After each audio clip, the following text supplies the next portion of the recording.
135 గజాల భూమి కేవలం 8 లక్షలకే. ప్రతి నెల 10,000 మంత్లీ రెంటల్ ఇన్కమ్. పాడి కౌశిక్ రెడ్డి ఇంటి వద్ద ఎవరైతే వారు వచ్చి కాంగ్రెస్ సంబంధించిన కార్యకర్తలు వచ్చి ఉద్రిక్త పరిస్థితికి దారితీస్తారు. ఆ సమయంలో కొంతమందికి పూలకుండల మీద పడడం జరిగింది, కొంచెం గాయాలయ్యడం జరిగింది.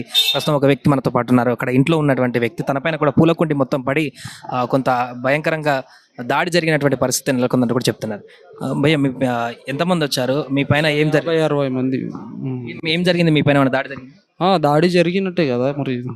గ్లాస్ ఇది చేసిండ్రు, మనకు ఫ్లవర్ది ఇది ఉంటుంది కింద పాటు, అది తీసుకొని కొట్టిండ్రు. ఇది పూలకుండి పూలకుండి మన మీద.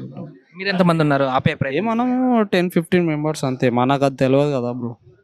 మనకు బీఆర్ఎస్ కార్యకర్తలు కానీ మిగతా ఎవరు ఉన్నారు కానీ ఎవరు ఏం చేయలేదు. ఎందుకంటే వాళ్ళ ఫస్టే చెప్పిండ్రు ఎవరికి ఏం అన్నకు అంతే. ఇక్కడ దెబ్బ తగిలినా మీకు? ఏం తగలేదు. ఒకటి మాత్రం మీద పడి. గుడ్లు టమాటాలు కూడా అన్ని ఇక్కడ చూడు, ఇంటి పైన ఎవరెవరి మీద కింద పడ్డాయేమో అంతే. ఇంకెవరికన్నా ఆయన ఏం చేయరు. కౌశిక్ రెడ్డి గారికి ఏమన్నా అలిగినాయి? బాటిల్ కూడా ఇసిరేసారు. అట్లా అంటే ఏమైనా తాగొచ్చు, మనం చూడలేదు అంతే. బయటనే ఉన్నా? బయట. ఎంతసేపు ఉన్నారు మొత్తం? అంటే గేటెడ్ కమ్యూనిటీ మెయిన్ గేట్ వరకు రావడం ఒక ఎత్తు అయితే, డైరెక్ట్ ఇంటి దగ్గరికి రావాలి. ఇంటి దగ్గర డైరెక్ట్ ఇంటికి అనుకోరు. ఇక్కడ దాకా వచ్చిండంటే ఇంటికి కదా మరి. ఇక్కడ దాకా వచ్చిండు.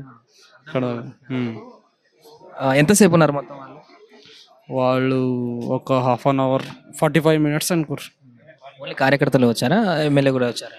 ఎమ్మెల్యే వచ్చిండంట కానీ బయట ఉన్నాడేమో. రాలేదు. ఇంటి దగ్గర రాలేదు. గేట్ దగ్గర. ఏమంటున్నారు వాళ్ళు ఇక్కడికి వచ్చి? నినాదాలు ఏం చేస్తున్నారు? అదే తిడుతున్నారు సార్కి, అదే ఇది చేస్తున్నారు. గుడ్లు, ఈ చెట్టు పాటు అవన్నీ తీసి కొట్టిండ్రు అంతే. అదే పరిస్థితి మొత్తానికి. ఇక్కడ ఉన్న ఇంటి దగ్గర ఉన్నటువంటి ఒక వ్యక్తి పైన కూడా దాడికి పాల్పడ్డారంటే కూడా, కాంగ్రెస్ కార్యకర్తలు దాడికి పాల్పడ్డారంటే కూడా ఆయన చెప్తున్నటువంటి పరిస్థితి. ఆయన పైన పూలకిండు పడి ఆ షర్ట్ అంతా కూడా మొత్తం బాడీ పైన కనిపిస్తున్నటువంటి సిచ్యువేషన్ మనం చూసాం. కొంత ఇంటర్వ్యూలో కూడా చిన్న కుండి మీద పడి గాయాలైనట్టు కూడా చెప్తున్నారు. ఇది ఇక్కడ తాజా పరిస్థితి.